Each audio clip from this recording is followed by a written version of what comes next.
above, not the worst parts, the best parts. This is the best of the rest. Hello, and did you know kidneys and applesauce are a delicacy in Sweden? Did you know that, Andrew? I did not. Welcome to Best of the Rest, the show where we take a second look at comic book movies that were poorly received upon release, but only talk about the things we like and what the movie does well. It's sometimes a challenge, but always a good time. And this week, we are talking Punisher Warzone. My name is Chris Logan, and I am joined, as always, by the man with a vendetta against comic book ignorance, Andrew Williams. You ready for this one, Andrew? I am, yes. I'm jacked, man. Let's go. Right, talk some. Yeah, I mean, if you watch this movie, you're probably fired up afterwards. Pretty intense one that we have here. Have you seen this movie before this week? Getting ready for this episode? Yeah, I had. I know I saw it at least once, like not in theaters, but like I guess maybe after it came out on like video, because I had a friend that was a pretty big defender of it. Believe it or not, he was ahead of the curve when it came to this movie. Was championing it before it ever really had a cycle to come back around, but not in So that's probably a decade plus since I've watched this, though. Yeah, I've seen the movie before. I did see it in theaters. However, I don't think I contributed to the box office. I saw it thanks to mutual friend Doug, who worked in a movie theater at the time and got to see a free screening of this. So I had not watched it since then, so well over a decade since I saw this movie again. But there were certainly some key scenes that had been burned in my memory, and I did remember as I revisited it this week, and I'm excited to dig into it. Of course, we're only going to dig into the things that actually work in this movie, the positives, the high points, the best parts. Before we jump into that talk, I just want to remind everybody that this Saturday, December 11th, we are going to be watching a movie with you in our Discord. If you haven't joined already, there's a link in the episode description. Be sure you jump in there because, again, this Saturday, we are watching The Punisher 1989, starring Dolph Lundgren. And if that just doesn't sound exciting, then check yourself for a pulse, because that sounds pretty rad to me. I agree. Again, in our Discord, we'll be streaming the movie. We'll be talking about it, talking about positives like we always do, but it might be a little bit more of an unfiltered conversation. Join in with us. Talk to us. If you want to get on cam with us, you can. If you just want to enjoy the conversation through chat, you have that option as well. So again, jump into the Discord this Saturday, December 11th, and we'll post the times that the movie is starting there, but we hope to see you all there. But for now, Punisher Warzone, the movie that was released December 5th, 2008. Now, before I go any farther, Andrew, this movie was released in December. A bit surprising for a comic book, action, violence-heavy movie. This has, summer blockbuster written all over it. Yeah, it's a bit of an odd choice. I do believe it was set for an earlier release, but ended up getting pushed back to December. For a variety of reasons. There's a bit of we'll call it a troubled production on this film from start to finish. But yeah, putting it in December definitely sends the message that they were just kind of trying to get this over with. Like there's not a lot of faith in December's full of family films, Harry Potter, Star Wars, things like that, or even a few Oscar contender movies, things looking for the Academy Awards. So we're about to talk about the box office, but had this movie been more successful, had it done really well, it would have still been in theaters on a Christmas Day. And just the thought of going to theaters on Christmas Day to see The Punisher Warzone, it'd be a year to remember for sure. It's not quite Spirit on Christmas Day levels of strange, but it's definitely up there. Yeah, just an odd time. I would love to be a fly on the wall for those conversations. The movie was made on a budget of $35 million, which is pretty modest. However, it still doesn't turn a profit. Worldwide, it just brings in $10 million, what they like to call a box office bomb. Critically, it's not very well reviewed, only at 29% on Rotten Tomatoes, so audiences weren't going to see it and critics weren't praising the movie. It honestly, it's one of those movies that we talk about sometimes that kind of came and went and is mostly forgotten these days. If people do talk about The Punisher, as far as a theatrical release, they're usually talking about Thomas Jane. Or, of course, he's appeared on the Netflix series now, the John Bernthal version. People talk about that a lot. But Ray Stevenson as The Punisher, I just don't hear that come up almost ever. No, it's not a movie that seemed to have left much of an impact, create much of an interest. It seemed to have split the fan base somewhat over moving away from Thomas Jane so quickly. And I don't know whether that would have really made that much of an impact, given that movie wasn't a huge success either. But it was made for a similar amount of money, but still managed to make significantly more than this did. Yeah, for sure. I mean, you mentioned already the troubled production of this movie, and it did start as a sequel to the Thomas Jane movie. And then slowly, different creative forces just started walking away from the project, including Thomas Jane himself. Most of them citing the script. They said the script just wasn't coming together. It wasn't a good quality. But from early on, whenever it was a Thomas Jane sequel, Jigsaw was always eyed as the villain. So there's probably some DNA from those early drafts that were a Thomas Jane sequel. It's not too hard to rework this movie and imagine it as a sequel. You mentioned they reframe his origin a little bit, but it's only told in a quick 2-minute flashback. Yeah, you wouldn't need to do that for sure. It's like Ghost Rider Spirit of Vengeance. Like, the only thing in common with the original is that Nick Cage is Ghost Rider. So if Thomas Jane was the Punisher in this movie, it would be like considered a standalone sequel, just like that movie. But beyond that, the tone of this movie is entirely different from the Thomas Jane movie. And I can't wait to talk about it, because this movie is bonkers in the absolute best ways. It's written by Nick Santora. Now, we mentioned the trouble production. There's been writes and rewrites and drafts, and people drop out. But as far as who's credited as writers, we have Nick Santora, who is mostly a TV writer, known for shows like The Sopranos, Law and Order, Prison Break, and a personal favorite, Lie to Me. I really enjoy that show. As well as the writing team of Art Markham and Matt Holloway. Now, they are probably most known for a little superhero movie that came out the same year called Iron Man. Not familiar. It's another low budget superhero movie from the same year. Yeah. It's got a bit of a cult following. They would later go on to write MIB International. Something tells me we're gonna be talking about these guys again on a future episode. Yeah, I remember these two kind of blew up after Iron Man came out, and like they were kind of really in demand there for a while. Like, I felt like I saw their names popping up in a lot of places where they were like, oh, the guys who wrote Iron Man, and like they were suddenly everywhere.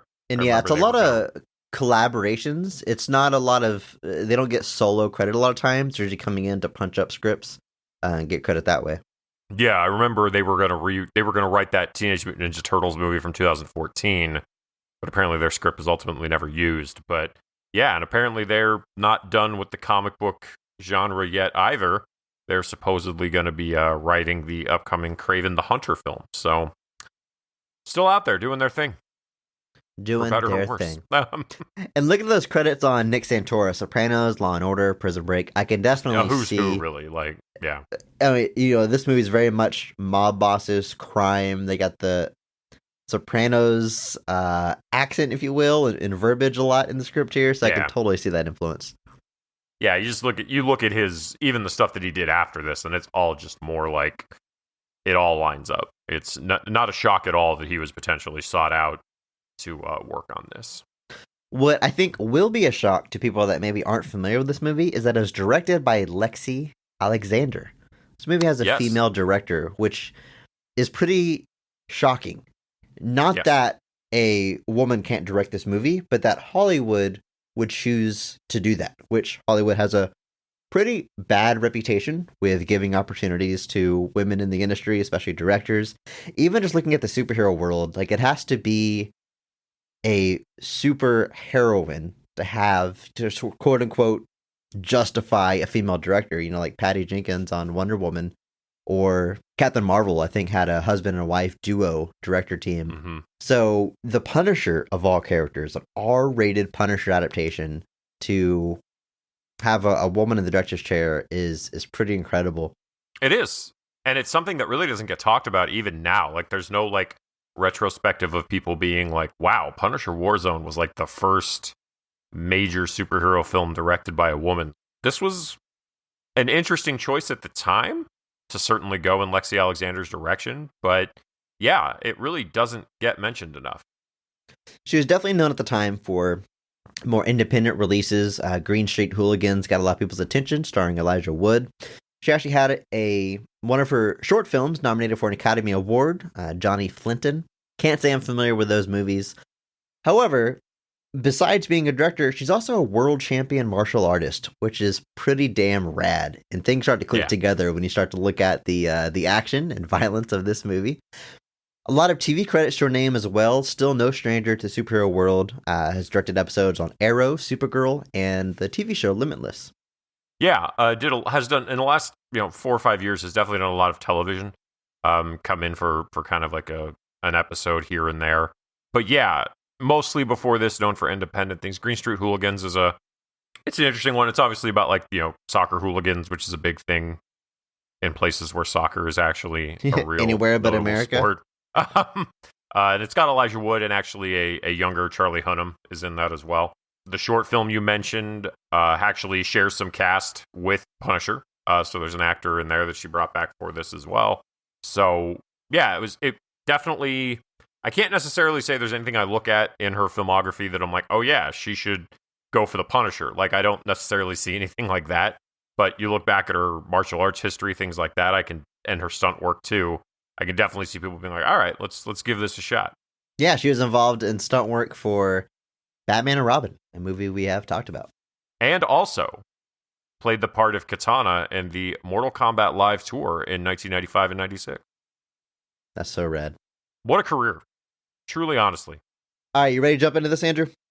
Let's do it, man. Vigilante Frank Castle is doing what he does best, taking out the bad guys with lethal force. On a mission to wipe out an entire mob family, the Don's son, Billy the Butte, is left horribly disfigured, and Castle mistakenly kills an undercover FBI agent. Distraught that he has taken out one of the good guys, the Punisher tells his arms dealer partner, Microchip, that he has decided to retire from his life of violence. But when Billy the Butte resurfaces with a new gang as the villain Jigsaw and seeks to get revenge on the family of the FBI agent that deceived him, Frank returns for one last job: kill Jigsaw and his psychotic brother. Yeah. Yeah, we get comic booky as hell in this movie, and I love it. We do. Yeah, and this movie doesn't really waste any time getting going either. Let's start with the cast of this movie, as we often do, and specifically with the high point of the cast, the best performance. What we're looking for is an actor or actress that goes so far above and beyond the Call of Duty that their performance single-handedly raises the quality of the entire film, and we recognize that person by giving them the Mark Strong Award. Andrew, who gets your Mark Strong Award for Punisher Warzone? To me, in the hindsight, this seemed obvious, but I'm definitely giving it to Dominic West as Billy Russati / Jigsaw. I agree 100%. There was one other performance that came pretty close to me, but at the end of the day, gotta go Dominic West. He is giving it his all. He's dialed in. I think he gets the tone of the movie. He is working through some prosthetics that I'm sure we're going to talk about, and he's just so much fun to watch every scene he's in. He is in. We talk about people that are just in. They're dialed in, they're running with it. This guy takes the ball and is so far ahead of everyone else. Because this is a very strange character. He does get used in the Netflix series, not nearly to this degree of disfigurement, but this is a lot more, this look is a lot more in line with some of what I've seen in the comics.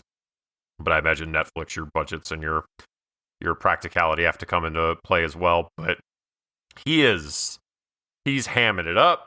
He's having a good time. He's leaning into it at every turn. He gets it. And he knows exactly what this character should be doing in this scenario. He's over the top. He's ridiculous. He's violent. It's a memorable performance in every way, which is what you want from this character. You want something that's going to stand out because he's got that kind of crazed energy about him, especially after his disfigurement, because he's this vain and image obsessed kind of mafia killer, essentially, before he gets disfigured. And in the aftermath of that, he is just completely horribly disfigured in an accident involving the Punisher. I'm getting some real Batman 89 vibes from this situation. How this all works. But but yeah, he comes out of it, has a doctor, bandages everything. But he looks ugly. Like he looks gnarly. He looks rough as hell. This movie has like such crazy kinetic energy. It's just go, go. And I love that he doesn't become like a tragic villain. He's not constantly whining and complaining about his looks. It comes up a few times, but otherwise he has accepted this persona. He's like, call me Jigsaw. Let's go. Let's kill the Punisher. I think my favorite scene of his is whenever he's like gathering all the gangs of the city together. He goes from their hideout to hideout and gives like this big dramatic Independence Day style speech in front of a big waving flag behind him about how they should all get together and kill the Punisher. And to be that charismatic and have that face is just such a fun combination. Right. Just the energy he gives off, the everything. Like, that's a scene that if you like wrote it out on paper, that just like, and then Jigsaw goes to a local hangout and gives a military style recruitment speech in front of a waving flag on a screen, I would be like, well, that sounds dumb as hell. But then you like watch it in the movie and you're like, I don't know how, but this dude is making it work. Like, he is going. And yeah, I'm way into what he's doing here. It is far and away the standout performance. There are other performances in this movie I like. I don't want to make it out like everybody else is like pales in comparison, but it's just that he's that much above what else is happening here. I agree. Let's talk about the hero of the movie, Frank Castle / the Punisher. This time around, he is played by Ray Stevenson. I certainly enjoy his performance. It is hard not to compare it to Thomas Jane, and I don't want to do that the whole time. I mean, these are different movies. Tonally, they just couldn't be farther apart. Right. Thomas Jane is very much becoming the Punisher in that movie and struggling with his morality, and Ray Stevenson is playing a broken man who is beyond redemption. And again, kind of like I was just saying about Jigsaw, the movie isn't constantly wallowing in his sorrow, but there's glimpses in the times where you can see like he can't connect to anyone emotionally. He's got nothing in his life except the mission and laser focus on the work in front of him. And I think Ray does a great job. He certainly looks the part. He does. He does. He definitely looks the part. He looks like, if you look at the old Tim Bradstreet covers to the Punisher Max stuff, he's definitely going for that vibe, like the pulled back black hair, the kind of very kind of armored look. He's definitely got a different performance. He's somebody that knows his mission, but he has his morality about him. He gets to struggle with that a few times when certain things happen in this movie that he feels ultimately responsible for, to the point that he feels like stepping away just because he feels like he's making too many mistakes. We get more glimpses into his past here, but I like that this movie generally is just dropping us into the Punisher. We're not, even if this is its own movie and we've rejigged the origin, but even more so, it's just dropped us in. Even stuff like Microchip, all that, we're not given these weird flashback origins. How did Frank meet Microchip? How did they start coming working together? This is just it. We're in. It's happening. And I always appreciate when a movie does that. I think we get bogged down a little too much in origins sometimes, where we feel like we have to explain the links of like every character and every relationship. And with this movie, I appreciated just dropping us in and going. This movie, literally, we're dropped right into the middle of this, and then it hits the gas. And yeah, I think he does get unfairly compared to Thomas Jane. I think, obviously, that's a high bar to meet just because I think that version of the character ended up resonating with people so well.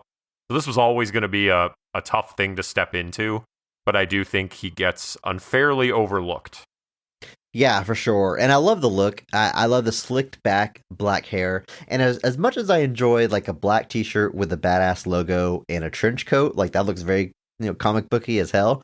I really like his more military look here. All the, the vest and the holsters and the armor. I love what really stands out for his look to me is the neck guard, like his bulletproof, I assume Kevlar has like this, There's probably a technical name for it that I don't know because I don't know these things. Somebody's probably screaming Right. at their car stereo right now, wherever they're listening to this. But he's got a guard around his neck to protect it, which Right.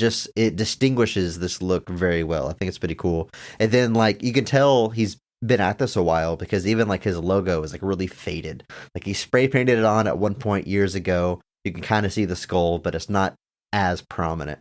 Yeah, so I definitely a weathered Punisher that we're seeing here. I mean, Stevenson himself is obviously no stranger to genre pictures. He would later be one of the Warriors 3. If you want a real contrast in performances, you can go take a look at what he's doing there.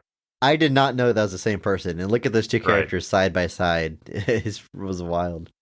But yeah, he's been around for a while. I really like he has a bit part in The Other Guys, the Will Ferrell, Marky Mark vehicle. He's got kind of one of the lead henchmen in that one, and I think he's actually kind of underrated in that one too. But yeah, he's definitely underrated in this. I think people definitely look at John Bernthal a lot. Just obviously that was the most recent version. There's a lot of love for the Thomas Jane version. I feel like this one definitely gets lost in the shuffle. I don't know if it should. You mentioned Microchip.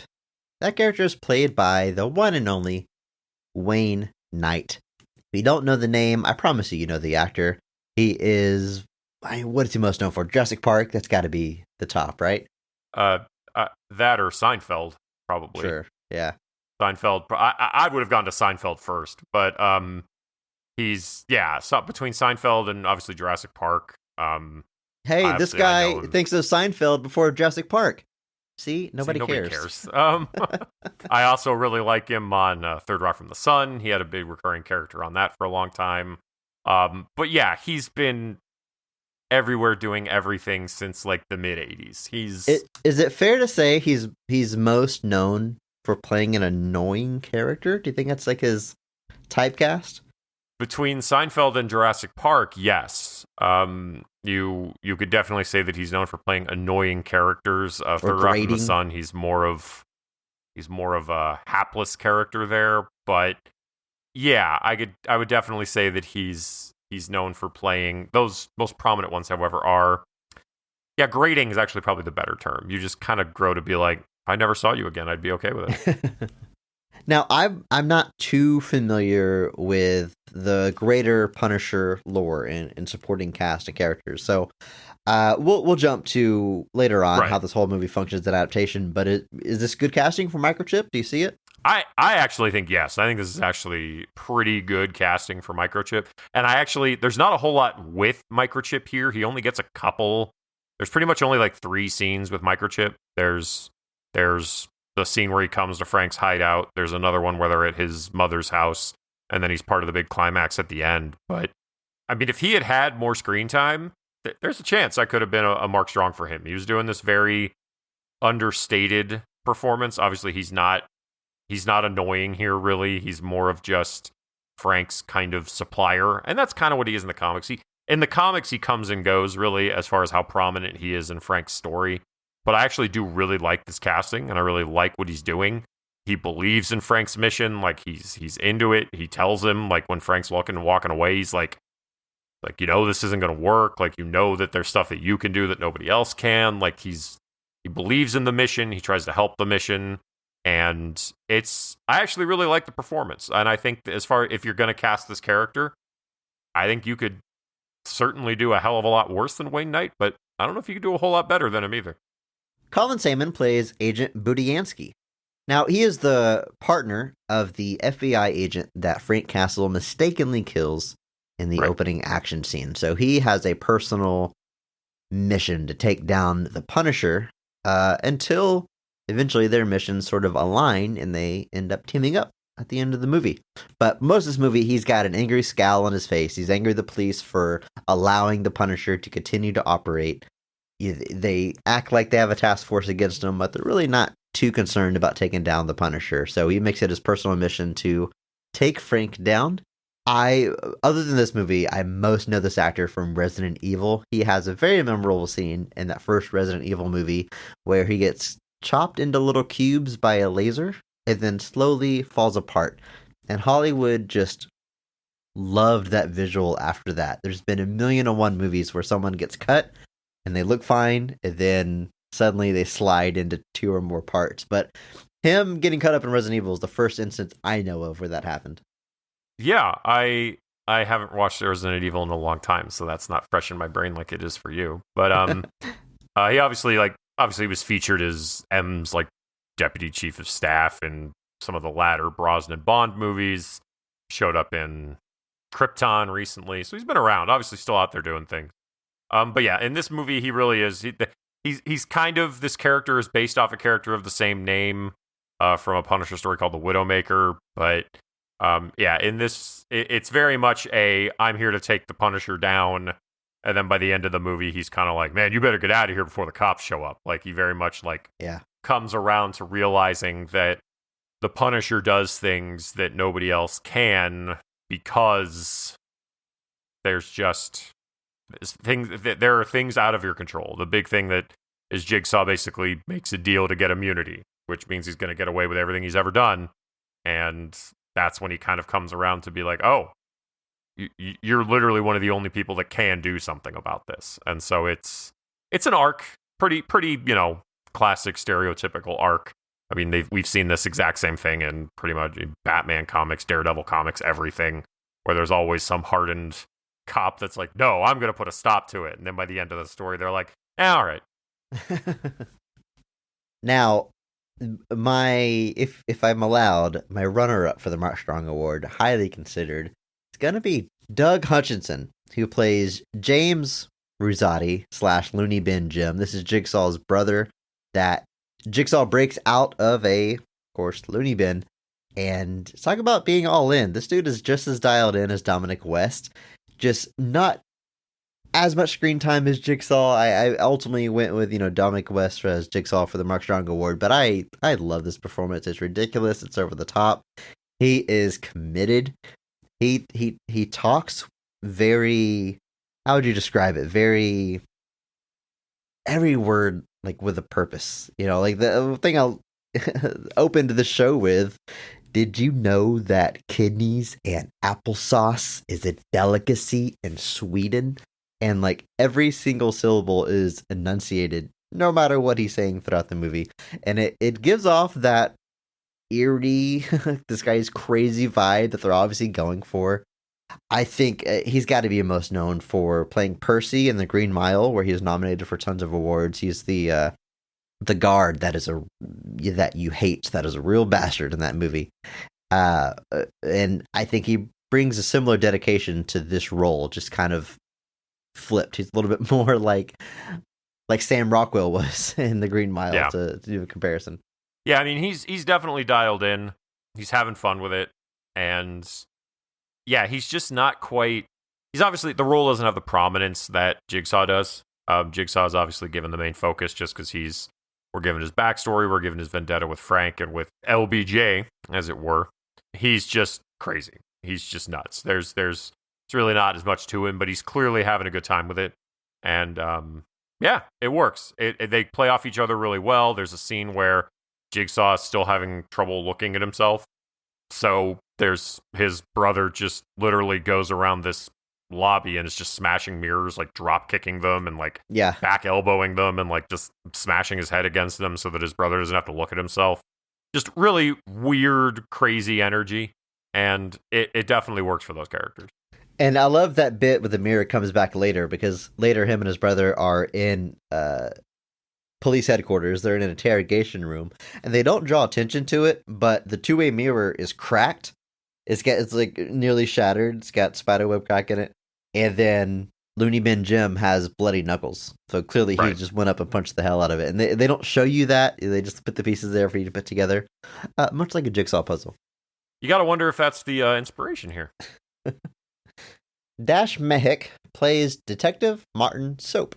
Now, he is technically in charge of the Punisher Task Force, which would sound like he's supposed to be bringing Frank Castle down, but we learn that really he's kind of a fan of the Punisher, and even gives him a few tips, official tips from what the police know.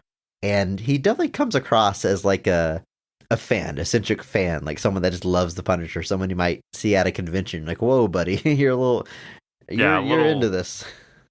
Yeah, it's slow build. Like the idea, you basically get it when Budiansky comes into the police headquarters and they send him. He's like, "Yeah, join our Punisher task force," and they send him to the basement, and it's a joke basically. Like it's like, haha, he's gonna go hang out with this dude in the basement who's been trying to crack the Punisher case for 5 years, and it kind of turns out that the cops don't really have a problem with Frank.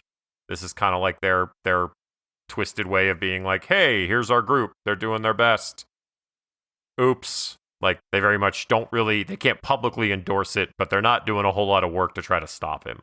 And for sure.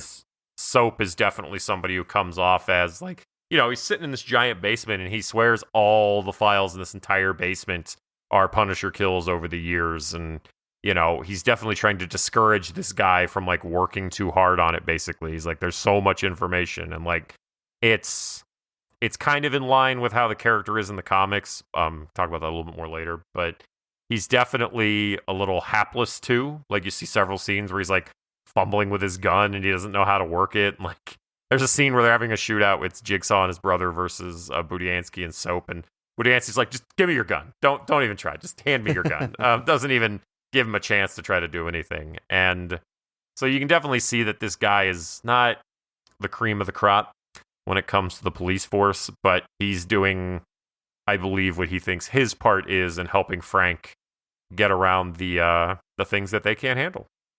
Lastly, Julie Benz plays Angela Donatelli.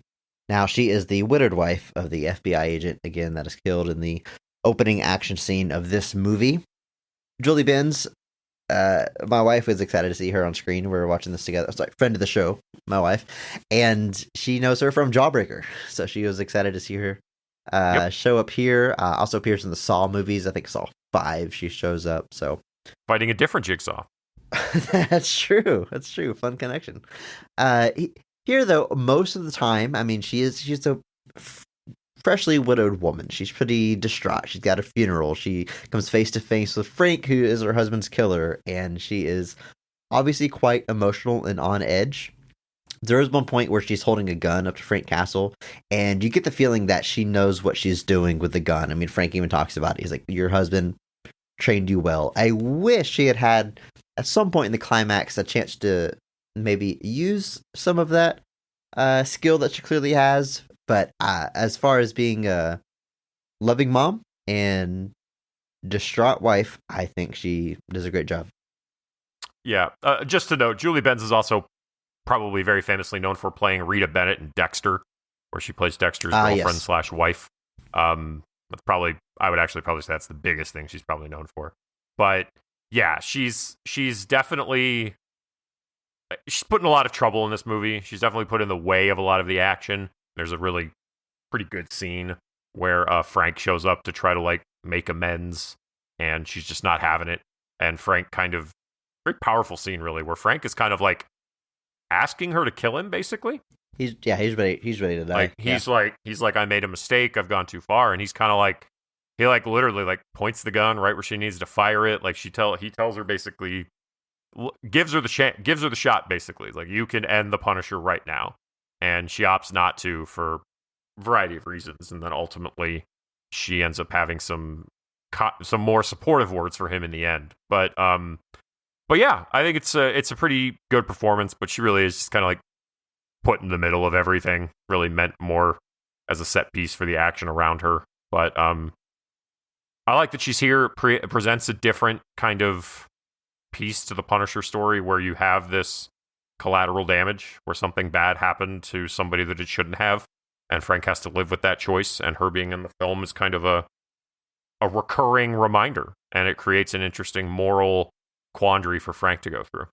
Let's jump into these scenes, Andrew, specifically the best scenes of the movie, all of the high points. We want to talk about them, and of course we're going to start with the best scene of the movie. Andrew, in your opinion, when is this movie firing on all cylinders? What's your favorite scene in Punisher Warzone?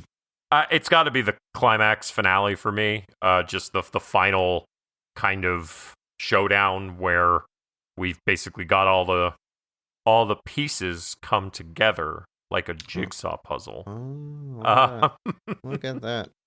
Look at that. But basically, I think we're allowed to make the joke 3 more times this episode, so use them wisely. all right. I don't think I have any more. So, but yeah. So the film has been building at this point. Frank has had his moral quandary. He tries to walk away, but Microchip kind of has a moment where he's like, "You can walk away, but you know Jigsaw is going to go after Donatelli's family because that's what he wants. He wants revenge and he wants his money, and it's a little funny scene where Microchip like does the countdown where Frank like walks back in and he's like, "All right, let's do it." So this is Frank now with Soap and Budiansky like in tow, kind of heading off to face Jigsaw and his new army basically at this kind of hotel that Jigsaw's hanging out at, and they get some help from some other kind of less notable people to kind of even the odds a little bit. And it's a very frenetic, chaotic finale. Lots of violence, lots of action, a lot of really cool moments where you're watching it and you're like, man, that's brutal as hell. Like, yeah, and it all takes place like in this decrepit hotel. And right. he's like working his way through all the bad guys. And people have this conversation all the time, like who did it first, the Raid or Dread? It was this Punisher is 4 years Warzone. before both. Yeah, and it has that finale to the movie. It's just floor after floor of different gangs with a variety of styles and weapons, and he just works his way through them, killing them in fun different ways. And yeah, it's a blast. It's a blast, and then pun intended. Pun intended. Yeah. So like it kind of we get a big LBJ Frank fight here too in a bathroom where they're slamming each other through walls, sinks, toilets, stalls, walls, everything. They're beating each other to hell and back. And then we kind of get our big finale in this weird, like, master suite type space that has this giant, like, empty pool in the middle. Just a very, like, very unique looking set, very unique looking building. Like, I can't really remember seeing anything else kind of like it. So it definitely was a unique way to do this. But then we get our big final. Turns out that Jigsaw has kidnapped both Microchip and Angela and Grace Donatelli, and he's kind of putting Frank in the middle, being like, pick one and I'll let the other one go free. And kind of trying to create that situation, that impossible scenario where you got to choose somebody and get another. And I love how it plays out, because we've seen this scenario a ton. It happens in Batman Forever. I mean, it happens in a ton of things, right? You know, it's I've everywhere. got 2 people you love, you can save one of them. And that's the situation that's presented in front of him. And you're always expecting like this clever trick where he comes out with it. So what he says is you have to kill one and the other one gets to live. Either kill Microchip and the family gets to live, or the little daughter, or kill the little girl and Microchip gets to live. So he's trying to make him make this a possible choice. And what Frank Castle does, because Microchip is like, she's a little girl, kill me, don't even think about it. But Punisher knows that the villain is going to try to double cross him no matter what he chooses. So he uses his one bullet to kill Looney Bin Jim, who's holding the gun at the little girl, Grace. And when Jigsaw sees this, he kills Microchip. So there's actually consequences. And I like that, because usually the hero is so clever they get away with it. But like in this situation, like they're at gunpoint, like something bad is going to happen. There's going to be casualties, which is kind of a theme of this movie. Mm-hmm. And I'm not glad Wayne Knight's character died. That's sad, but I like that there was actually consequences to this situation. You know, Frank Castle's not superhuman. He's not perfect. There's going to be casualties in his war, and he has to face that. And I didn't expect that. You expect him to get away with everyone okay. So I find some way to do it. Twist there. Yeah. I like that build, too, because basically they have Frank throw over, like, the big gun he's got, this big hankering-looking revolver, and it's got, like, 4 shots. And so Jigsaw actually shoots Frank 3 times to get him down to the last shot, and then throws the gun back at him, and is basically like, all right, who's your choice? And I like that Wayne Knight, Microchip, doesn't hesitate for a second. He's like, she's a kid, don't even think about this. Which also just ties into, like, his arc, because, like, Microchip basically has 2 things he does in his life. Is he helps Frank and he takes care of his mother. And Jigsaw kills his mother. So boy, does he. Blows her friggin' head off. Yeah. And, there's a scene at that apartment where Wayne Knight's he's like, he asks, Frank's like, how is she? And he's like, as long as she has her cooking shows, it's the only thing she seems to react to. And hey, that's something, huh? Like that weariness of like being a Yeah. caretaker and things like that. And I liked that, it's Microchip is in the comics, he can be kind of double crossy, very slimy sometimes, like very like wormy and like I'm gonna watch out for myself and usually get myself caught in the crossfires. This is a different take that I like where he's got no ulterior motive, he's got no plan. He's just behind Frank doing the best he can to help him. And in this situation, he's like, I'm done. There's nothing else here. This is the way out. And I guarantee he knew what Frank was probably going to end up doing anyway. But like you said, there's real consequences. And it feels like, you're just dealing with something a little bit more real. Like you said, these situations always have these complex, convoluted scenarios where the hero gets to save them both. And this is not that. This is not that movie. In a lot of ways, this doesn't feel like a classic comic book movie just because of how much crossfire there is. This would have been like one of the neighbors dying in the Thomas Jane version. It would have been like, Right. whoa, like this is heavy. This is going in some darker places, which is a pretty dark movie already. But yeah, so this whole it's legit like the last 20 minutes of the movie. It feels wrong calling it a scene, but it's just this whole yeah, it's a pretty extended climax. This whole build to the final showdown with Jigsaw is just, I like it a lot. And then he friggin' burns Jigsaw alive, so I'm way into all of A this. spear through his side, a la Like, spears Jesus him through the Christ. side and then Yeah. kebabs him, basically, on a fire. And I Yeah. was like, yeah, Dude deserved it. yeah. No one deserves it more than him at that point.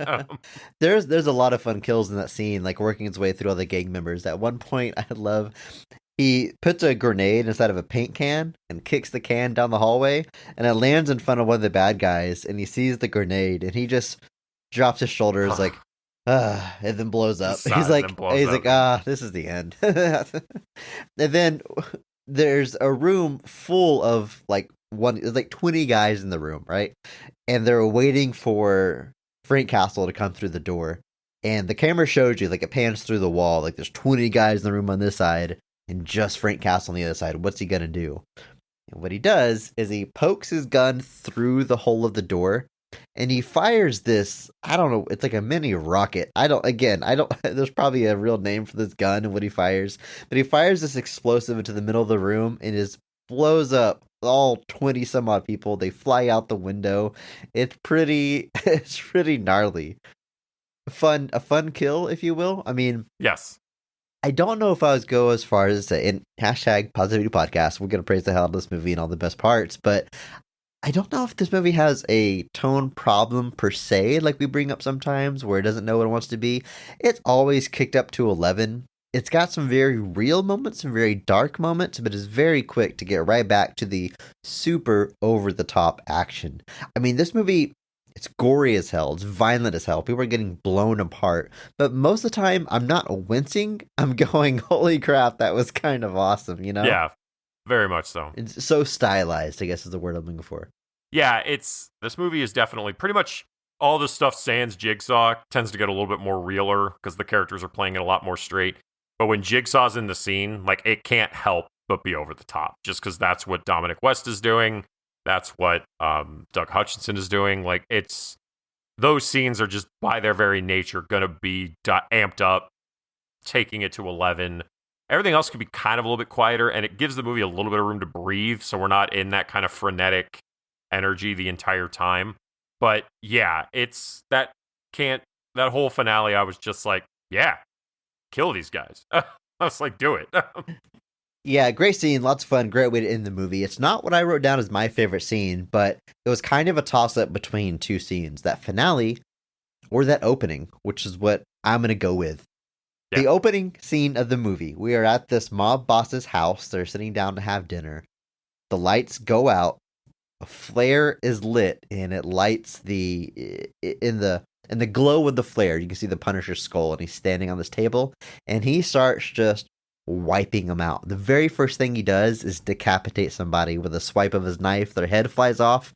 He's shooting people left and right. He's twisting their necks and killing them, killing men and women. He's not discriminating. If you're at this table, you're a bad guy, which to the Punisher means you deserve to die. This movie doesn't stop for a second to really question those morals, which it's fine. it just go all in. You're making a over the top Punisher movie. There's another adaptation that can do that, but this is not it, right? No, this is definitely Punisher not. kills the bad guy. Let's go. And the reason Over the Top is my favorite scene is because it immediately tells you what you're in for, right? It's over the top. It's violent. It is hyper stylized. At one point, he hangs from the chandelier, spins in a circle with two guns, and just takes out the room, which nothing about that is practical. Nobody in real life would do that. That just makes you an easy target. But, Andrew, it looks cool as hell, which is the only reason it's happening, which is all you need to know about this movie. Yeah, it's I'm sure something like that has happened in Punisher comics before.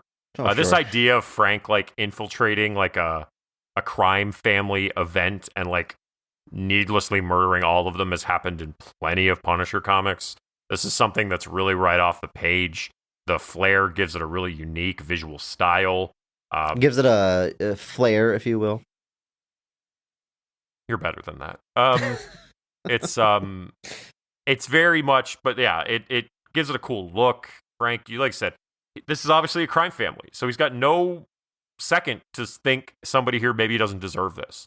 He's just going nuts. And this segues into our next scene, which is the kind of Jigsaw origin scene. But yeah, you know exactly where you stand with this movie after this opening. If you're into it, you're having a good time. But if you're not, then it's going to be a weird one. It does a lot of world building too, because the cops eventually show up and Castle has to chase Jigsaw, who's not Jigsaw yet, but what's his name? Billy the Butte. Yeah. And the cops show up and they have a chance to stop him, but they don't. Like we've established, they don't mind Punisher doing the dirty work. So the cop instead tells him where he needs to go and then punches himself in the face, I guess, so he can tell other cops that Frank overpowered me.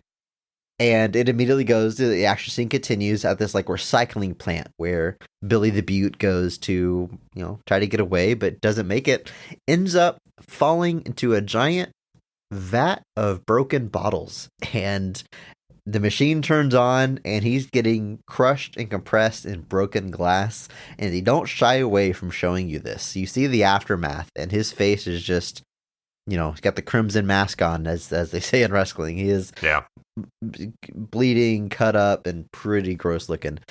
The recycling plant is also where Castle accidentally kills the undercover agent. He thinks he's part of the mob. He kills him, but whenever he looks at his body, he finds his badge. Yeah, that's pretty much these events pretty much kick off the entire plot of the rest of the movie, which, that's how a story works, Andrew. But yeah, this sequence is nuts because in the comics, he just gets thrown through a window. Like that's how Jigsaw becomes Jigsaw. His face just goes through a window and he gets all cut up. In this movie, they go hard. Yeah. And his face, he looks. I mean, the guy says, like his doctor says later, is like literally all the muscle and skin was like ripped off your face. Like there was nothing left. And I'm just like, that's rad. Like it's like it's nuts, and they go hard on it. They do not shy away. And don't get me wrong, Jigsaw's a bad man, but I definitely can see how after this you'd have a bit of a vendetta against somebody. Oh, for sure. And I love, like I mentioned already, the action, the violence is very stylized, which means again, you're not like, at least me, everybody's have their own reaction, but I'm not like wincing or going gross. I'm going, this is rad. And that opening back at the house, someone tries to hit him with a chair, and he just does a front kick. He just kicks the chair back at him, and the leg of the chair goes through their eye socket. And they did the effect with like a false head, so it's like a dummy getting caved in, but it looks good. It looks rad. It looks super fun, and they do that a lot. People get impaled and blown apart, and again, it shows you everything, and it is, man, it's fun. It's weird to describe as fun, but it kind of is. It's almost like almost a Looney Tunes, like a violent Looney Tunes thing, kind of like if in Home Alone you were watching those guys get destroyed and like maimed while they were doing the tricks, like. But there's a very like, I don't want to say comedic edge to it, but it's like excessive, like on purpose. Like we're hyping this up to hyperbole. Almost like a grindhouse film, maybe, or the movie Shoot 'Em Up comes to mind. Like it's very much about the overtop violence. Yeah, like very much, kind of like a comic. Comics can be and usually are super stylized, especially the Garth Ennis Punisher comics, which were notoriously violent to the point that like people kind of were like, might be a little much. Yeah. But it doesn't shy away from it. So there's definitely scenes where like brutal things are happening, but it's being presented in a way where you're not really worried about it. You're not In like fact, wincing at it. the one part where I probably did wince wasn't even violent at all. It's after this fight, the Punisher's nose is broken, and you see him Oh, keep yeah. trying to like breathe Oh. through it. So he sticks a pencil up his nose and then straightens it really fast to crack his nose back into place, and that gives me a more visceral reaction than Yeah, most of the that blood was- and guts that we see. Yeah, I was just like, I won't lie, I looked away for a second and I came back right at the end of that. And I was like, whoa, what? I had to go back and be like, what just happened here? And I was like, yeah, like that's something where I'm like, ugh, like it genuinely kind of hits you more than some of the rest of it. Just because, like, that's your nose, bruh. That's a pencil. You don't know where that pencil's been. So unhygienic. But yeah, it's that these scenes are both super gnarly. They know what they are. They're leaning into it. They're having a good time. But yeah, they're not messing around. Now, Andrew, we did get an email about this movie, Punisher Did Warzone. We did. This comes from Sean from Illinois, who says, here's just some of my thoughts on Warzone. Ray Stevenson does a decent job as the Punisher and keeping him very stoic for the most part. But, and I'm sure I'm not alone on this one, the Mark Strong Award has to go to Dominic West as Jigsaw. Absolutely, Sean, we're right there with you. Of course. He hams it up in all the best ways. His face looks kind of cheesy, but still grotesquely awesome. I love that. Kind of cheesy, but still grotesquely awesome. I've been described that way. You almost are rooting for him, which I think is a sign of a great villain. What the 2004 movie did to bring the gravitas of the Punisher to the screen and capture that Garth Ennis tone, this movie brought the action. From go, we see the Punisher in full Punisher mode, and it's pretty darn brutal. And it all culminates in that final scene where he goes to the hotel and just clears house. It's over the top, but at the same time, it was giving Punisher fans what they want. I feel that the Punisher is typically not that deep of a character. He knows what side his bread is buttered on, so this movie decides to explain his backstory and get more into the nitty-gritty Punisher, punishing. The comic book references felt more like Easter eggs for anyone who's read the Max series at all. Like some of the characters, they cherry-picked from different story arcs and some of the deaths. Really enjoy the show and keep on keeping on. Hashtag PP. Thank you, Sean. What a great Thanks, Sean. email. Illinois represent. Oh, yeah, that's where you are now. I forget. I'm still down here in Texas, but I You forget just forget that that I'm in Illinois. You I- forget Chicago is in Illinois. I guess Yeah. that's what it is. I forget Chicago is Chicago was like a place unto of itself. It's just not Houston. It's just not Texas. Yes. In a strictly geographical sense, yes, Chicago is not Houston. Do you feel like I mean, you've been there a few years now. Do you feel like kinship's not the right word, but do you feel, I don't know, Illinois pride? Do you feel like beholden to that state in a way? I don't know if I go beholden. Is there an Illinois culture? I mean, sure, it's I can walk into a gas station right now and buy Texas-shaped earrings. Can you buy Illinois-shaped earrings at a convenience store, Andrew? I don't know if I can buy them in a convenience store. I can certainly find them. Like if I go to like Bed Bath and Beyond, there's Illinois coasters. Illinois, Fancy. there's Illinois cutting boards. Is there really? Yes, there are. Today I learned, I guess. But hey, anyway, Sean, great email. We agree with that pick for Mark Strong Award, as you heard earlier. And Andrew, you called out your favorite scene where he's just clearing house in that hotel. Boom. Yep. Can't go wrong. Brutal. It's awesome. I love how he's like, this movie, it knows what the Punisher is. It's straightforward. You want to see Punisher killing people? Punisher kills people. Boom. Give the guys what they want. And I think that's probably what they were going for. Yeah. I mean, don't need to mess around. Don't need to bog me down with things like feelings or emotions. Just give me the brutality. Thanks a lot, Sean. And tweet us a picture of some Illinois earrings if you can find them, please. Thanks.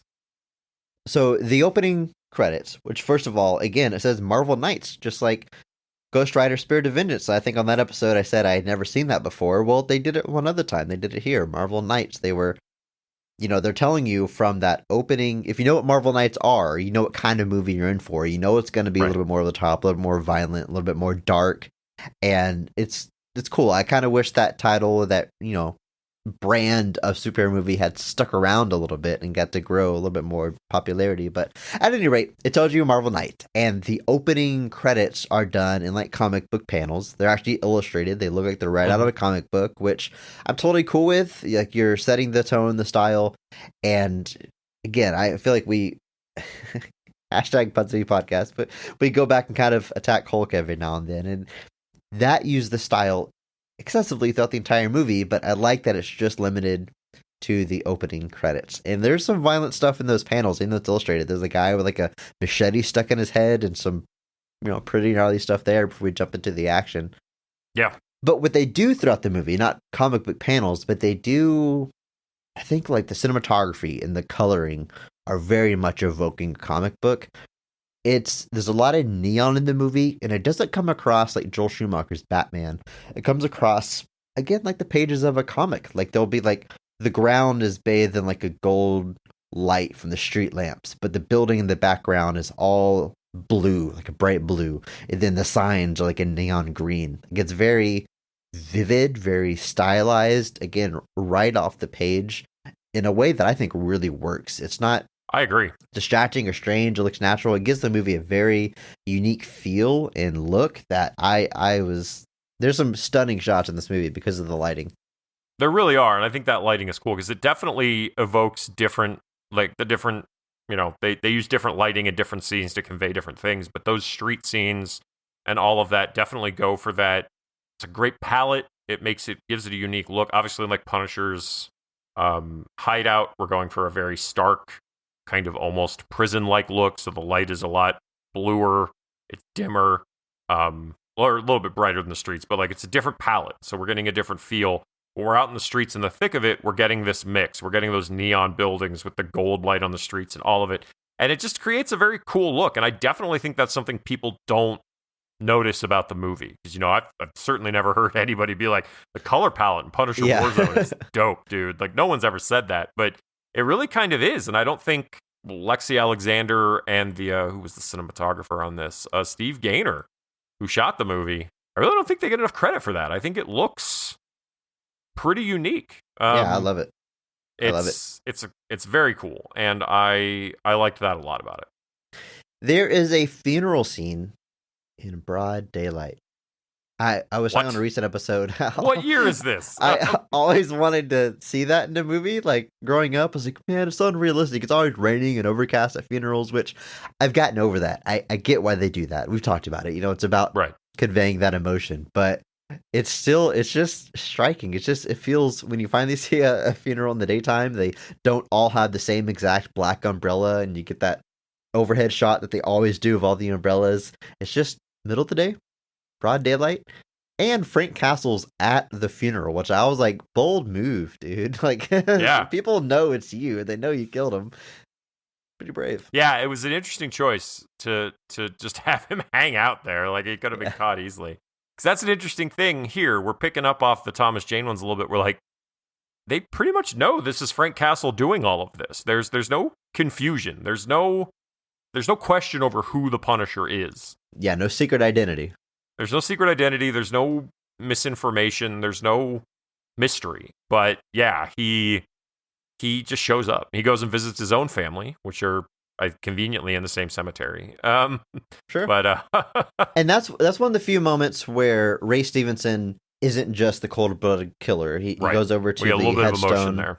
Yeah, it's got his wife and he's got 2 kids in this version, 2 kids' names on there, and he's trying to clean like a smudge off, and he can't get it, and he gets overcome with emotion, and he breaks down and cries. Yeah, and then we move on to the next scene, right? I mean, there's just sprinkled in just enough to make the character a little bit more of 3-dimensional, but it's not. I mean, going back to, again, they kind of reiterate his origin, but they make it more comic accurate, if you will. Yeah, Detective Soap is saying that the family was accidentally a witness to a mob hit, so the mob takes him out, and Frank Castle's the only one that survived. And it shows just kind of a clip of him in the park holding his kids, or he's covered in blood. You Yeah. understand what happened.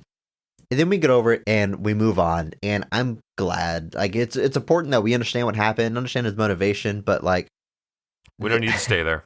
yeah, especially since we had the Thomas Jane one a few years before. But like in that movie, it's like a 20-minute sequence, and it's like, man, Brutal. this is dark. This is heavy. It takes a long time for the movie to kind of come out of that emotion. So it would have ground this movie to like a halt if it got too involved in that tragedy. But it just told you the information you need to know, and then move on. And someone will get blown up in a few minutes. Don't worry, we're gonna keep this thing trucking. Yeah, Frank's presented very much as a force of nature type in this movie. Like, they very much take the Punisher is just this, irresistible force, essentially. Like, he's going to come in and you're all going down. There's nothing you can do to stop it. There's nothing dread it, run from it, destiny arrives the same type thing. Like, it's, you can do whatever you want, but it's still going to come back. And this is one of the few moments, but like I said, if you present the character as just that, I can see that being something where people are like, well, why do I care? Like, this is just a dude just charging through this, killing people. By throwing in these little moments, not just the stuff with his family, but even the stuff with like microchip, things like that, you get a sense there's more of a person here. And it helps the story immensely to have those. But like you said, it doesn't like derail the pace. It doesn't bog the movie down. And we just get the hints. We get the clues. We get the flashbacks.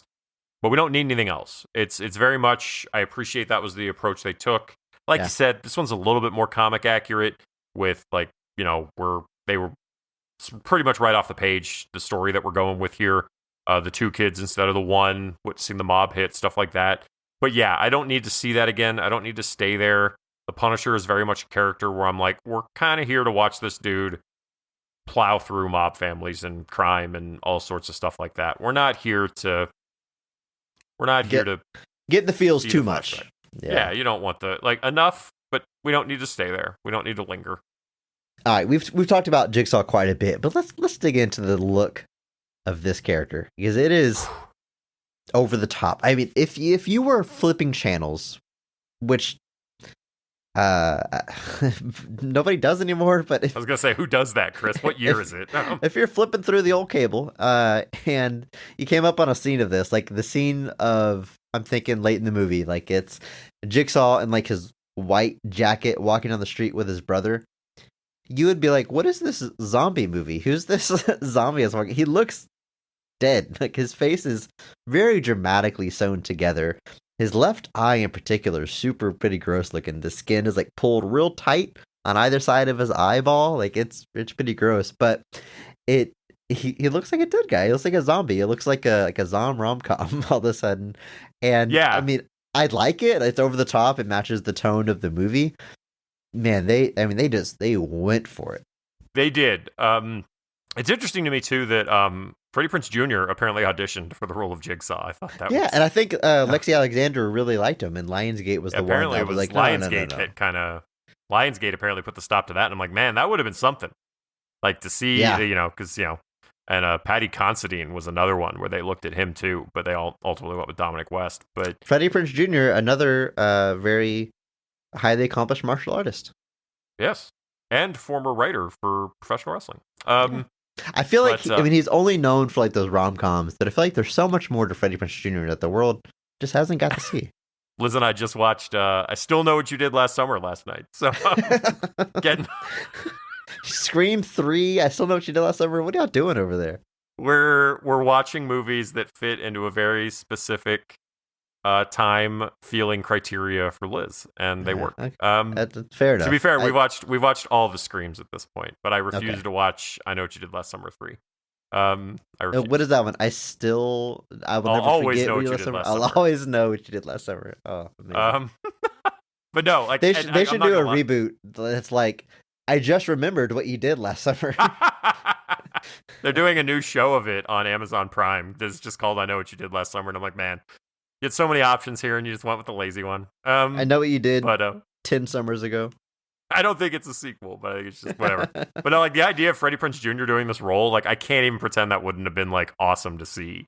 Just like something where he's working so against what he's known for. But that look is just, it's so funny because there's this big unveiling scene where like it's very similar to like the Joker scene in Batman '89. Very, yeah. Where Billy Russati is sitting. He's like sitting with the bandages on his face, and he's got like one of his trusted henchmen and two of his guys with him. They're like father and son, and they're sitting there with him. And the doctor comes in, and the doctor's like taking off these bandages, and they're adding in like all these like uncomfortable sounds. Yeah, as like it's the band, stuck to his skin, sticking, and like it's just really, really like uncomfortable. Like just implying very much that whatever has happened here, it's not good. Because the doctor's basically saying like he's like listing off the things that they used to rebuild his face, and he was like, and a little bit of horse hide, and he's like, what?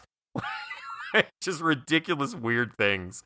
And then he takes it all up, and like one of the henchmen legit like throws up like immediately, and then like they leave, and he's like, I need to speak with my doctor in private, and they leave, and of course Jigsaw kills the doctor because he looks like hell.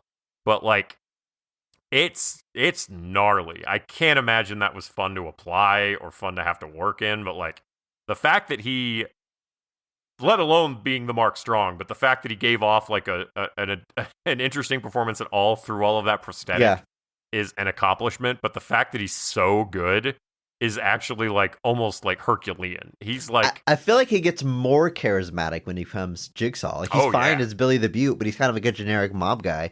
But once he's Jigsaw, he's just like lets loose. He's just like nothing matters anymore. Let's just do whatever. I mean, he really kicks it up, both the character and the performance.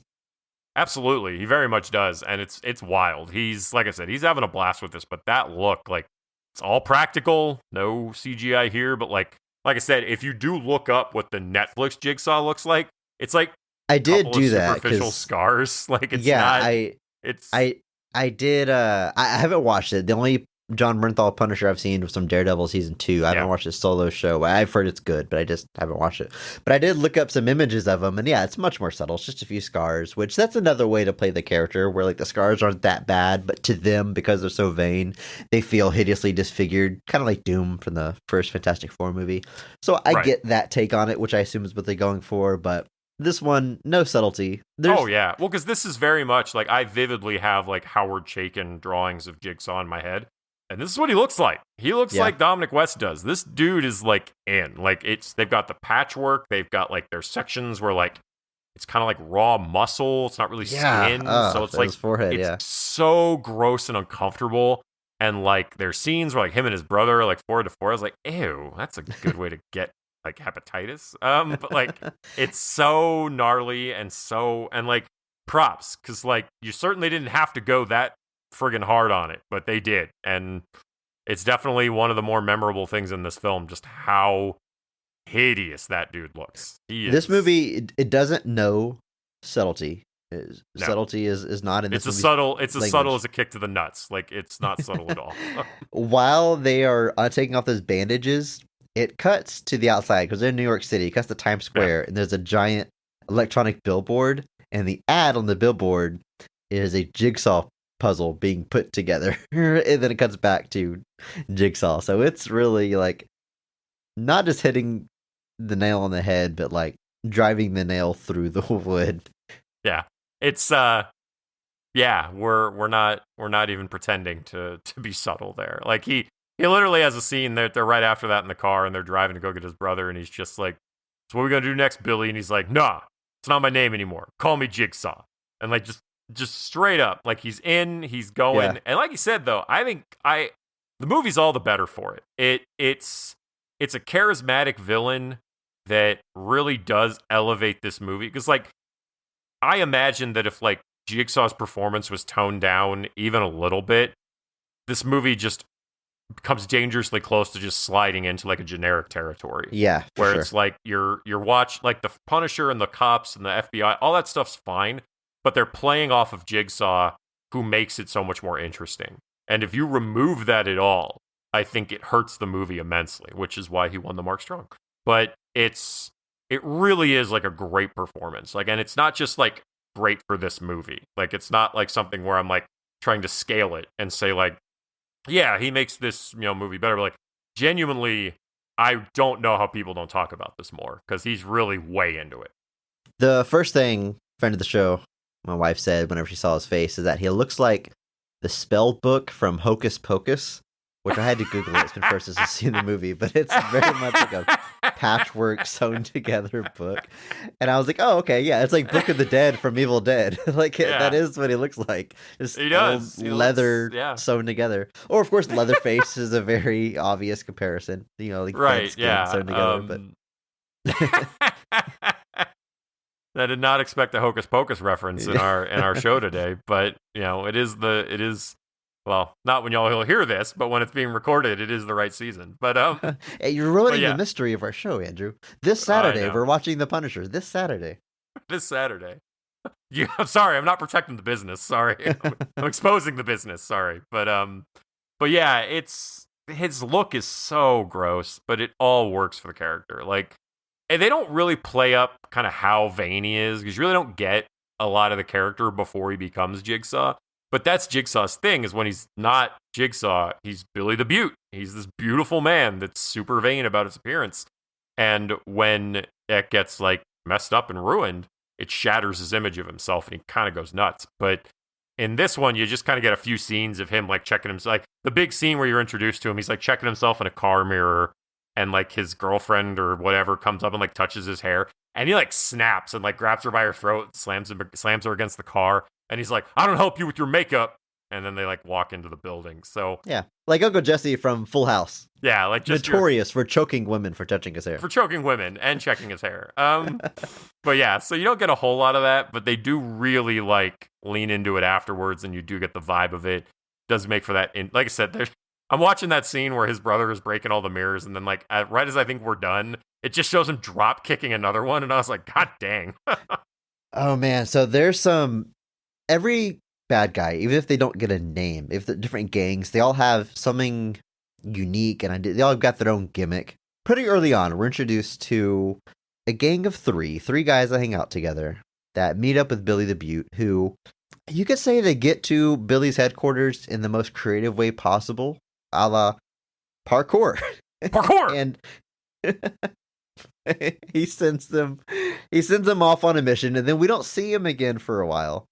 But much later in the movie, we get another parkour sequence, and there's Rise Against playing on the soundtrack, and they're jumping from rooftop to rooftop. One of the main guy looks like Keegan-Michael Key in like a skit with like a big wig on.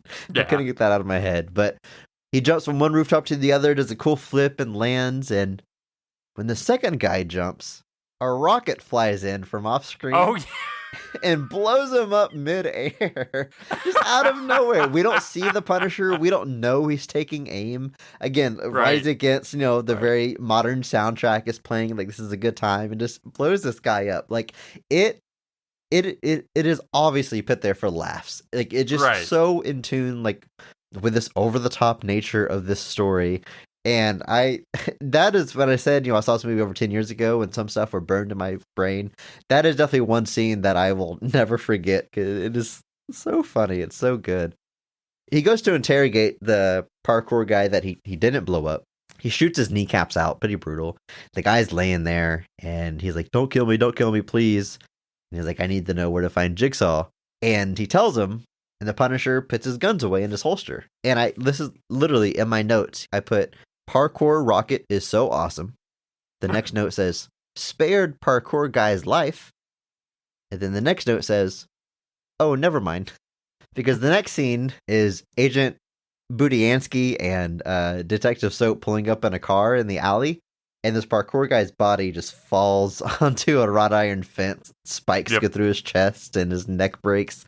I was like, oh, no. Punisher didn't spare the bad guy. What am I thinking? No, of course not.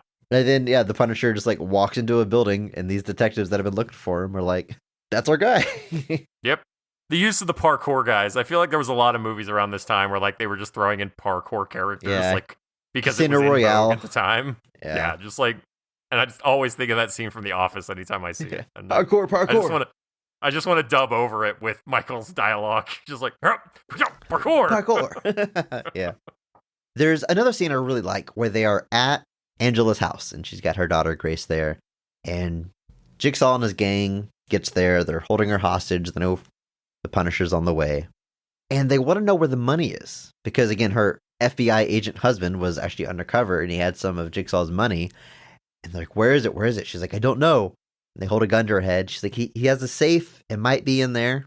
And she gives him the code to the safe, which was 10/12/1965. And Jigsaw goes, oh, is that your dead husband's birthday? PSA from Best of the Rest. Do not use your birthday as the code for a safe. Don't use it as a password for any of your online accounts. That is way too easy to guess. And beyond that, don't use the same password for all of your accounts, because if someone finds out one of them, if there's a security breach, they can know the passwords for all your important accounts. So again, please don't use your birthday. Don't use your anniversary. Don't use your spouse's birthday for your password. Thank you. To be fair, we don't actually know if that's his birthday. What else would it be? I don't know. He just guesses she doesn't it's the guy's confirm. birthday. She doesn't say anything to it, so we don't know what that date is. Regardless, don't do it. Chris's point is correct. If you need to get like a key pass or something to help keep them all straight, that's fine. No one's going to judge you. If you But take be one safe thing out there, away from folks. this episode, just take your security seriously. There's a lot of jerks out there, not just when it comes to comic book movies, but just in general, folks. And you don't want them getting access to your stuff, because that's your stuff. You earned it. And no one else deserves access to it. So be smart, folks. Be safe. Go to simplysafe.com/bestoftherest. Use code BOTR for 10%. I'm kidding. We are not sponsored. No. We are not sponsored at all yet. But yes, be smart, folks. There's a lot of other stuff I really like in the scene, besides just a quick PSA about passwords. There is the aforementioned father and son Bob members, gangs. Like, I don't know why it's important they're father and son. But when the Punisher shows up, the son is at the back door, and he's doing some drugs. Don't do drugs, kids. Continue the PSA. And Punisher breaks in. He pins him against the wall. He literally punches him in the face so hard, he kills him. His face caves in. It's like the chair getting shoved in the face in the beginning of this movie, except it's literally just his fist. No brass knuckles, no special equipment. He literally punches his head in.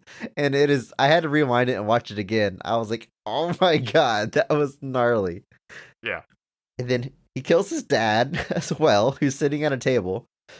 And Detective Budiansky is like interrogating the guy. He's like, don't move. He's holding a gun up to him. And then the Punisher walks in and just blows his face off. Literally, No. He shoots the guy. It's crazier than that, because after that dude is being kind of held by Budiansky, Frank comes up to the mother-daughter and like picks up the daughter and like tells the mom to leave. And Frank, while he's holding the daughter, turns around and blows the guy's face off, and then turns around and walks back out. And Budiansky is just like, "Damn it, Castle, go!" Like, Yes. I wrote that line. he comes down. off like an old like sitcom boss that's just like annoyed at his employee, just like, Yeah. "Gah!" Like, Damn it, Castle. Yeah, it was so good. I like he turns around so the girl can't see him shoot the dude's face off, but then he turns around to leave so she can absolutely see what's left of the dude's face. Which isn't much. Not much at all. There's oh God, so much violence in this movie. So later he's got Angela and his daughter at his hideout. He's like, you'll be safe here. And he's got one of Microchip's like friends, like to keep an eye on him. There's a very minor character they get introduced to earlier in the movie. And Frank's heading off to take care of Jigsaw. Well, while Frank is out, Jigsaw's brother shows up and kills this protector with an axe. And he makes some axe puns that are very fun. But multiple times he swings an axe into this guy's chest. Like, this is one of the few times they don't show the impact. Right. So it does make it even seem more violent when you don't see it. You just hear the, meat getting grinded. And he leaves the axe in him. And then Frank comes back later. This guy's still alive. I mean, he's got 5 different axe wounds across his chest and belly with the axe still stuck in him. And he's like, damn it, don't die. Of course he's gonna First die. thing he does. I love the first thing that he does is he rips the axe out. If you ever get stabbed by something, that's apparently the last thing you're supposed to do is just rip the thing out. Come on, So I'm Frank, just you know better. Come on, Frank, you know better than this. All those MREs are going to your head. But I do like that he gives him like a mercy kill. Like he puts his hand over his eyes and he puts him out of his misery. He's like, I don't want to sit here and die for another 3 hours, basically. The soundtrack, I mentioned Rise Against earlier. It's also got Rob Zombie, Slayer, Slipknot. Rob Zombie wrote a song for this movie. The soundtrack actually charted on some Billboard charts. Kind of reminiscent of Daredevil. Like the soundtrack was almost a bigger deal than the movie, financially anyway. Yeah, it ended up number 23 on the top independent albums charts, which pretty nuts. But when it's interesting because some of these soundtracks, back in a day when like streaming services for music hadn't really taken off yet, and there were times where like if you wanted like one or two songs that were only on a soundtrack, yeah, you had to buy the soundtrack to get it. It's like there's a version of No More Heroes by the Violent Femmes that's on the Mystery Men soundtrack. Can't find that anywhere else. That is the one place that song exists. So that means Andrew owns the Mystery Men soundtrack on CD. Like you needed an excuse.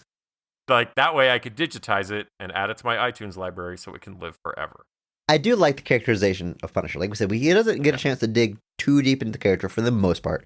He's kind of just this unstoppable killing machine for the most part. But you get those moments like where he's at the gravesite for his family, or again towards the end of the movie before he goes into this building where he knows he's just gonna have to kill a whole bunch of people. Agent Budiansky wants to go in with him, and he tells him, he says, I never took the time to think about where I was going, and now I'm too far down that road, and you're not going with me.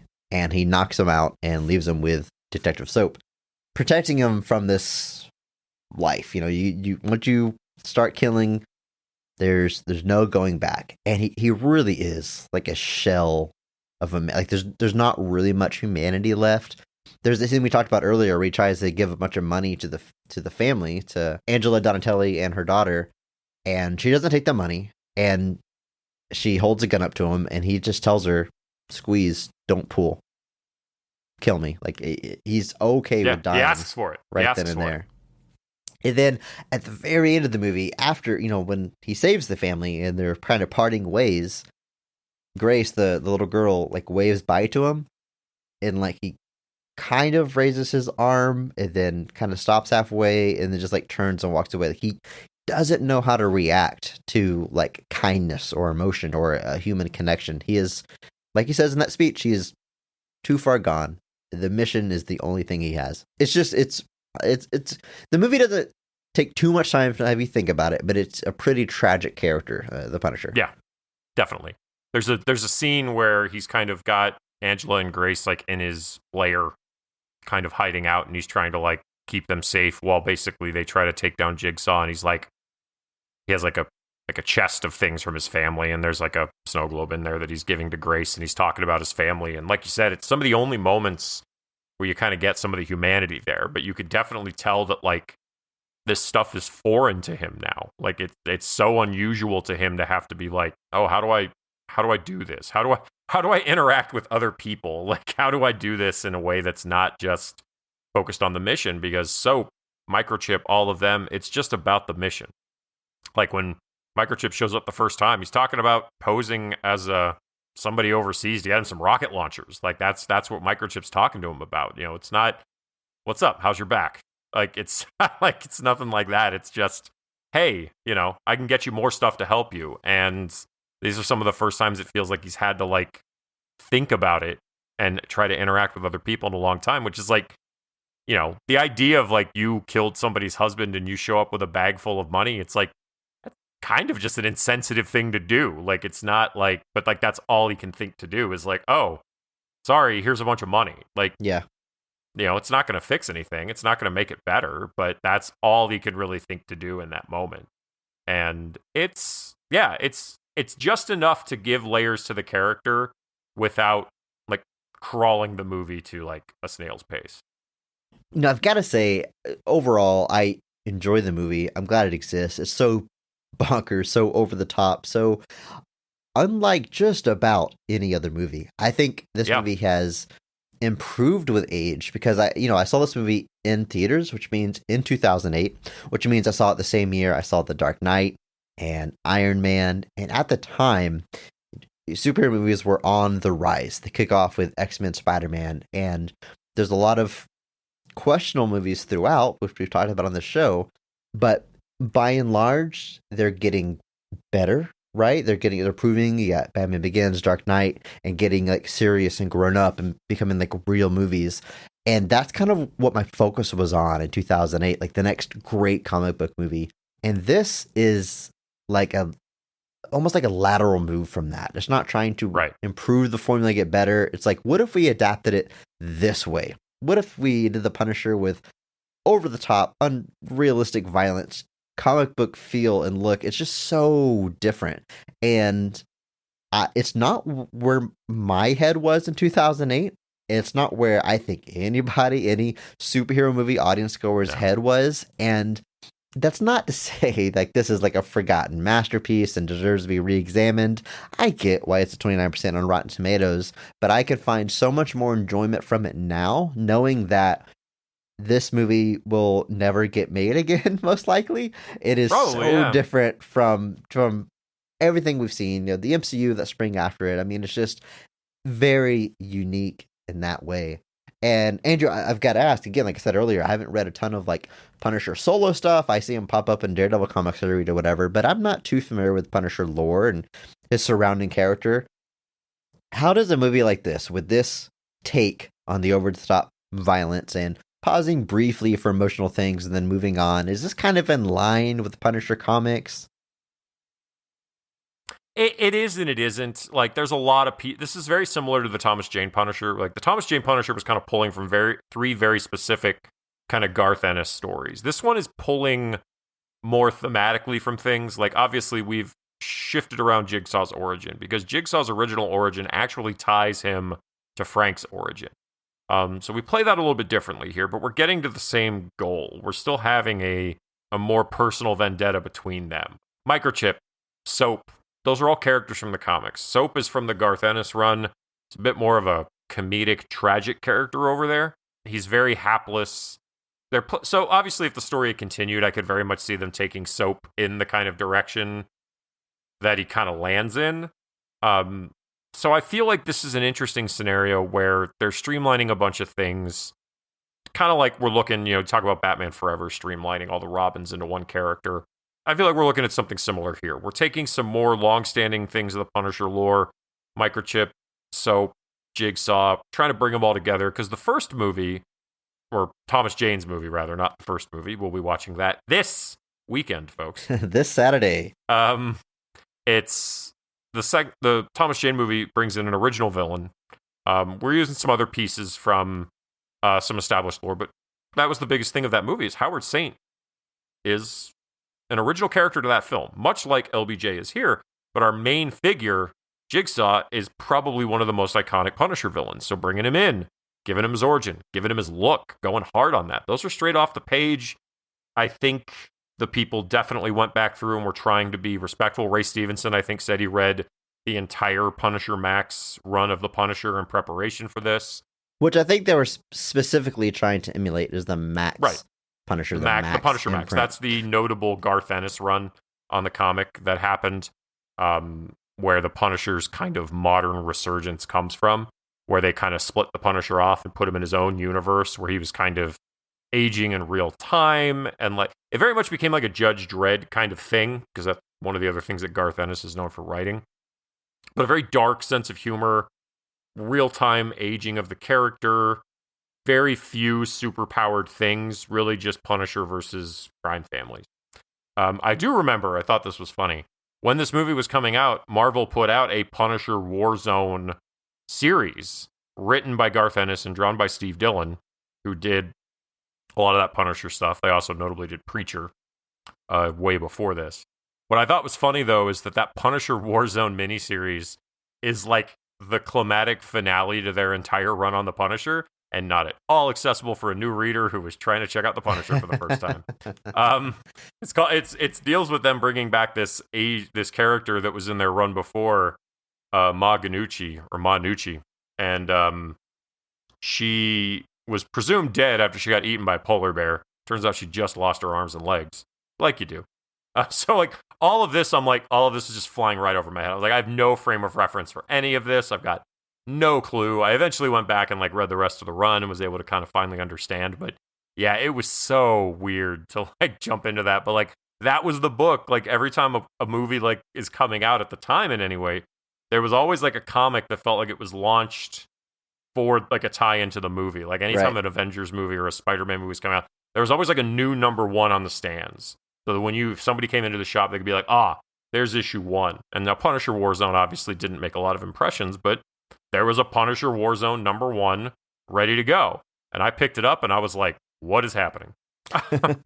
So, but otherwise, this is definitely another situation where I don't think anything is being done disrespectfully. There's obviously some liberties being taken. Frank's story, however, right off the page, the origin is now exactly what it is in the comics. Jigsaw gets a little bit of a shift, but we're kind of getting to the same goal. So overall, I think they were putting together what they thought was a good take on the character. And looking back at it now, especially with, like you were saying, like, I can't imagine Disney making this movie. Yeah. That's not a shot at Disney. The formula works. I like it. I just, and I don't want to come off curmudgeonly like, they just don't make them like they used to. But this really is something that I can't imagine much of anybody making something like this these days. I think that does it for Punisher Warzone talk. It's a good time. I recommend it. It's wild. I watched this in 4K. Were you able to watch it in 4K? Do you have the 4K version? I watched it. I didn't watch it on 4K TV, but okay. Well, I'm glad this movie exists in 4K. It looks great, especially those neon lights like we talked about, and it's kind of surprising. Again, just the movies they decide to transfer to 4K. It's amazing that Punisher Warzone is one of them. Because this movie only grossed $10 million worldwide. Andrew, this is the lowest grossing Marvel movie ever. Which it's below Howard the Duck and below Elektra. So, like, just to give you a sense of place. And again, I know box office doesn't equal quality, but like I think I would rather watch this than those two movies I just named. It's absolutely. It's a good time for sure. There's movies that have made a lot more money than this that I would certainly watch this before them. I'm not going to name names because #Positivity Podcast, but yeah, it's definitely a movie that I don't think is deserving of the reputation that it has. There is definitely Patton Oswalt, apparently notably, was a big defender of this when it came out. He did a screening of it, I think, in 2011 with Lexi Alexander. I know she's discussed the movie on Paul Scheer's podcast, How Did This Get Made, which can be critical. But usually they're the opposite of us. Usually they watch poorly received movies and have fun. It's a great podcast. I listen to it. It is. It's very good. But I think with her in tow, they were definitely speaking. They're speaking more like about the movie and how it came to be, and kind of especially the issues she ran into trying to make it. So, like I said, very good podcast because while they're being critical, they're giving you insight that you didn't have previously to the film typically. So it usually is more of like it's a culmination of it. It's not really just, hey, this movie sucks. It's more kind of like, well, why does it suck? Like, how did it get made? It's the name of the podcast, Andrew. Jesus. But it's a good podcast. If you enjoy How Did This Get Made, be sure you go to Apple Podcasts and leave them a review. And you know what? While you're there, leave a review for Best of the Rest as well. We're certainly going to appreciate it. You can bet we're going to read that review on a future episode. And again, if you haven't already, join the Discord. Come hang out. Come talk to us. Come learn the movies we're going to be recording in the future so you can watch them ahead of time or share your thoughts about them or just talk about things you're generally interested in. It's a good time. It's a good place for the community to hang out and have fun. Just like this Saturday, where we are going to be watching The Punisher 1989 starring Dolph Lundgren. It's going to be a great time. So jump in there. There's a link in the description. You can see what time we're streaming it in your local time zone. It's going to be fun. It is. And until then, remember, maybe not every movie is great, but all movies have greatness. Thank you to Mark Benavides for singing our theme song. Follow him on Instagram at NotThatMarkAnthony. Thanks to Mitch of Depressed to Impress for the music. Check him out on twitch.tv and YouTube. If you enjoyed this episode, please share it with a friend. It's the only way we're going to grow. And follow us on social media at BOTRcast. Thank you.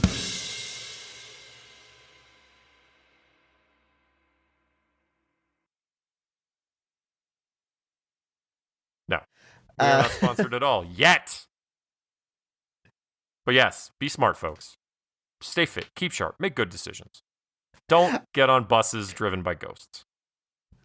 Where are we? What? Bus is giving my ghost? What is this? I switched to Ghostbusters 2, sorry. Of course you did. No, there's the scene in Ghostbusters 2 where Rick Moranis is running down the street, and he's literally in the full Ghostbuster gear, and he's winding down, and he's like, stay sharp, keep fit, make good decisions, and then immediately gets on a bus driven by Slimer. And I'm like, you're not even heeding your own advice here. Colin Salmon plays Agent Budiansky. Is that right? Budiansky. Budiansky? Booty? It's Booty, not Yeah, Buddy? I think so. Booty or Buddy? Okay. That's what he's known as in the comic books. And He's not known as that in the comic books because this character's not in the comic book. Really? Yeah. Does they call him Yes, Looney Bin Jim? they use that name in the movie, and at one point he's like, "Don't call me that." He's not in the comics? I'm pretty sure he had No. a link on Wikipedia. Am I wrong? You are wrong. Oh, God damn it, Andrew.